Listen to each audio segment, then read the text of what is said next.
এবার বামনগোলা ব্লকের নালাগোলা এলাকায় আইসানি নবাবনগর এলাকায় দেখা মিলল নীলগাইয়ের।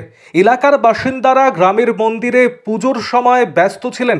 সেই উপলক্ষে মন্দির সাজানোর সময় হালকা বৃষ্টির মধ্যে দেখতে পান একটি গরুর মতো পশু ঘোরাফেরা করছে মাঠে। সেই মুহূর্তে গ্রামের বাসিন্দারা শনাক্ত করতে পারে সেটি নীলগাই। সেই নীলগাইটি হঠাৎ করে ভয় পেয়ে পালিয়ে যায়। স্থানীয় বাসিন্দারা জানিয়েছেন, রবিবার প্রায় 12টা নাগাদ নীলগাইটি কোথা থেকে আসে সঠিকভাবে জানতে পারছেন না। তাদের অনুমান নদীর জল বৃদ্ধির ফলে নদী লাগোয়া কোনো জঙ্গল থেকে এসেছে। যদিও একটি নীলগাই নদীর দিকে ছুটে যায়, তারপর তার আর খোঁজ মেলেনি। আরও আপডেট থাকতে আমাদের ভিডিও শেয়ার ও ফেসবুক পেজটিকে লাইক করে ফলো করে দিন। এদিক দিয়ে আসবে, আমরা ছবিটা তুলবো ভালো করে।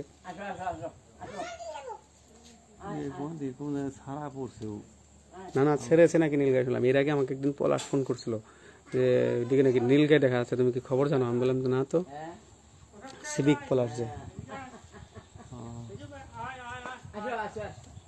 আসবে, তোমরা রাস্তাটা ক্লিয়ার করো না, ওইদিকে চলে যাবে। হ্যাঁ, হঠাৎ করেই এই আমাদের মন্দির শ্রী শ্রী নিতাই গৌর রাধা গোবিন্দ মন্দিরে আগামী দিন থেকেই ঝুলনের অধিবাস। আমরা মন্দিরের সাজাচ্ছি, এমন সময় দেখি হঠাৎ এই সময় এখানে এই নীলগাই, জানি না নীলগাই কিনা, তবে অনেকে বলছে নীলগাই। কোথা থেকে কিভাবে এলো জানি না। ঝিরিঝিরি বৃষ্টি পড়ছিল, এরই মধ্যে দেখি এই নীলগাইটি এখানে ঘাস খাচ্ছিল। এটাই জানা নেই কোথায় থেকে এসছে, কীভাবে কি।